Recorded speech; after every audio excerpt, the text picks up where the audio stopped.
Is finding a hidden gem in Toronto even possible? With bidding wars and sky-high prices, it seems like an impossible dream. But what if I told you there are insider secrets to scoring deals that others might miss? Imagine walking into a property worth hundreds of thousands less than market value. Sounds too good to be true, right? Well, stick around because today, I'm going to reveal some of the secrets that my home buyers use to find some of those hidden gems. So from special keywords to knowing when a seller is desperate, these tricks can give you an edge in Toronto's competitive market.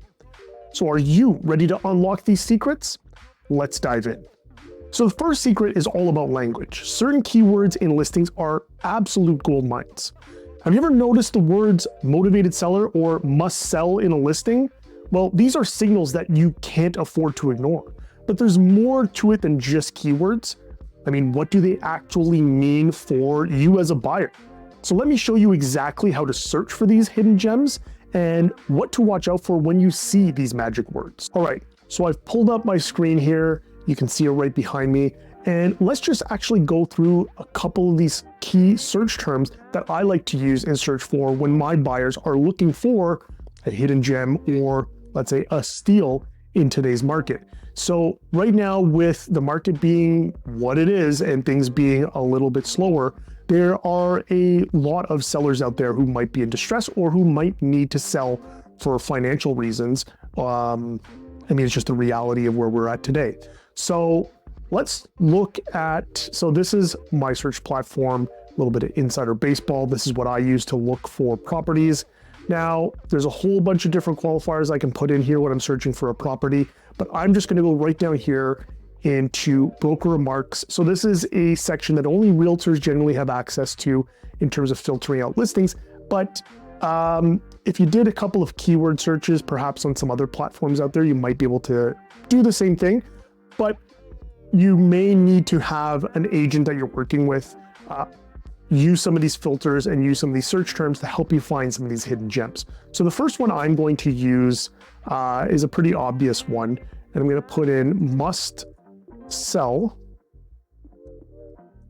and let's see what it gives up. So it's showing 8 matches right now. So let's see where they are. And this is listings on the Toronto MLS.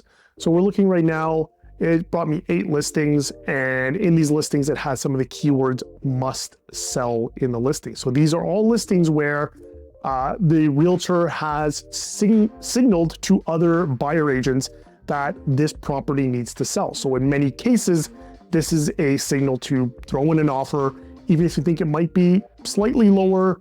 Let's say, I mean, what we like to call a low ball. It could be worth throwing something into one of these sellers if they actually must sell the property. So let's try another keyword.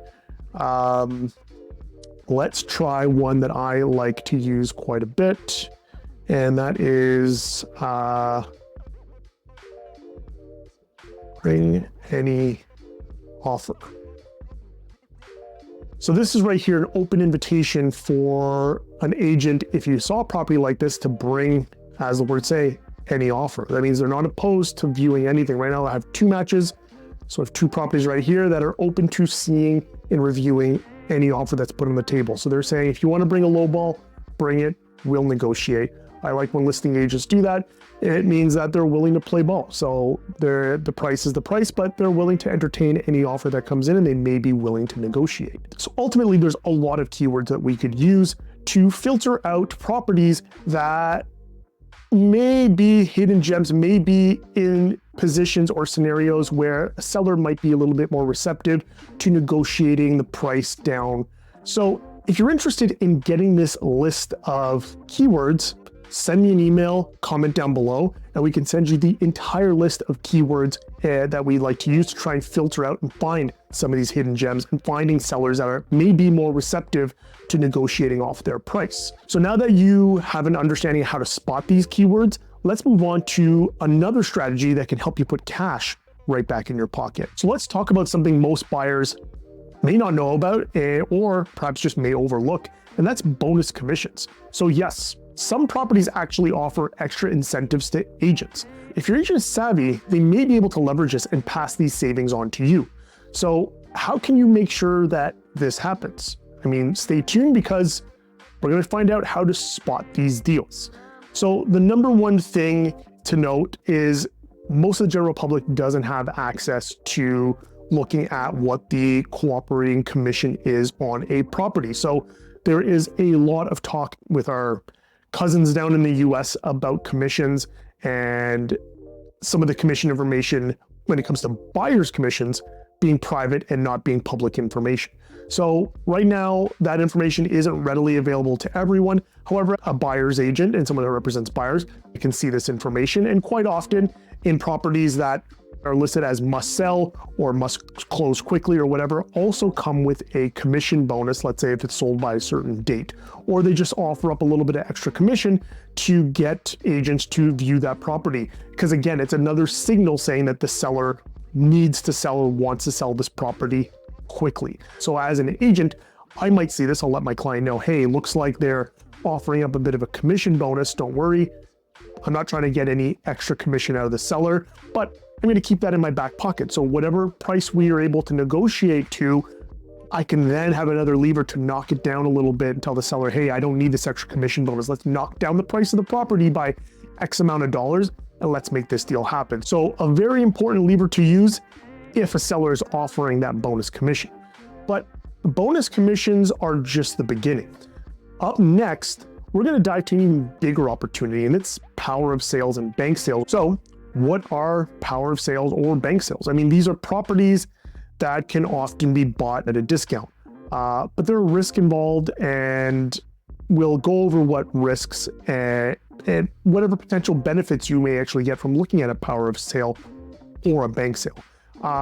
So a power of sale or a bank sale is a scenario where there was a lender and the person who owned that property weren't making their payments anymore, and then the lender had to take the property back and is now looking to sell it. So when we look on MLS, that'll be listed as a bank sale or a power of sale. So it is unfortunately something in this marketplace that we're seeing more and more of. I mean, if you're interested in getting our list of power of sale and bank sales, we have a search set up. Drop your email in the comments or email me directly and I can put you on that list to get you on our email list of bank sales and power of sales. But there are some risks involved with looking at power of sale or bank sales. So the first thing on our list is most of these properties are in as-is condition, which means buyers are responsible for any repairs or any issues on the home. The second one is there's very limited disclosures. There's going to be a lot less information on the property or on the property's condition or its history. The third item that we want to flag as a risk is legal complexities. So you want to make sure that you're getting legal advice when you're buying one of these power of sale and bank sales. So that's keyword for seeking out a lawyer. Fourth item is eviction issues. So right now in our marketplace, a lot of the listings that we see on the market, especially in the condo side, are investor-owned units. So with investor-owned real estate, quite often these properties will have tenants living in whatever properties are listed. And just because you bought a place doesn't mean you can just kick the tenant out. That's their home. You can't just kick them out. So you could face some eviction issues with some of these power of sales or bank sales if the property's tenanted. The final item that we want to flag are financial challenges. So sometimes in certain cases, securing financing can be tough on a power of sale or a bank sale, especially if the property is tenanted. So if you're looking at a property, you want to buy it for yourself, but it's currently tenanted, the bank could say, well, we're going to give you this loan based on you living in the property, but if you go to close and you can't move into the property and the bank says you have to live there, you can kind of see where I'm going, where it'll be tough for you to get financing on that property. But as it goes with the risk, there are some benefits to the risk. So the big benefit, and this is probably why a lot of you guys clicked on this link, is that there's the potential for lower price. Power of sales or bank sales generally sell for below market value. The second benefit is that you have clearly motivated sellers. So the bank is not in the business of just holding on to these properties forever. They're motivated to sell them. They just want to recoup their money. So you're dealing with a party who is receptive to listening to offers. And then the third benefit, and this is actually one of the more important and under the radar benefits, is that there's generally less competition. So Understanding the power of sales can clearly save you quite a bit of money, but there's another sign of a motivated seller that you need to know about, and this is price decreases. Have you ever noticed a property that just keeps constantly dropping in price? It could be week to week, month to month, but you've been looking at a property and it just seems to constantly drop in price after X amount of days or X amount of weeks on market. Many times, multiple price decreases can actually signal a motivated seller ready to make a deal. But you also have to understand why these properties might be dropping and if they're actually worth your time. Price decreases don't always signal that someone's ready to, let's say, look at a lowball offer right away. Just because they're decreasing price, every time they decrease in price, they, funnily enough, are likely less willing to entertain lowball offers, because now whatever price they drop to, there's probably a little less likely to want to accept anything below that. However, context is always key. If you look into the history of the house, and if you notice that over 3 to 6 months, they're still on the market and constantly dropping in price, to me, that would actually signal that the person is motivated to sell. So price decreases can be a gold mine, but sometimes it's also all about timing. So let's talk about properties that have been sitting on the market for over 60 days. I mean, there's a little known fact that properties that have been sitting on the market for over 60 days are gold mines. I mean, sellers might be, at this point, desperate and willing to severely negotiate on price. Sometimes you have to ask the question why these homes are lingering and how you can leverage that level of desperation with the sellers. So quite often when you engage with a listing agent on one of these homes, they'll often claim that the sellers may not be desperate and they don't necessarily need to sell. But anyone who's been on the market for over 60 days and still currently on the market and don't show any signs of coming off the market, they clearly want to sell. So there's clearly something there. We've covered some game-changing secrets today, from keyword searches to commission bonus, days on market, property decreases, bank sales. I mean, these strategies can turn you into a super savvy home buyer or investor in Toronto's tough market. But remember, the key is always to act fast and smart. So if you want more insider tips, make sure to subscribe, hit that notification bell. We've got a ton more content and more secrets to share with you that you certainly don't want to miss. But before we wrap up, here's one more bonus tip for those who stayed right till the end.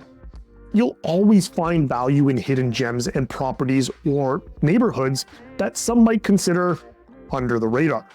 And this is where I like to remind all of you that generally the best things in life are where you absolutely least expect them. So if you have any questions, drop them down in the comments below. I'll be sure to get back to you 100%. Also, if you're serious about finding any of these deals, reach out to me directly. My email is located down below, or there's a Calendly link down there as well. And let's turn your real estate dreams into a reality.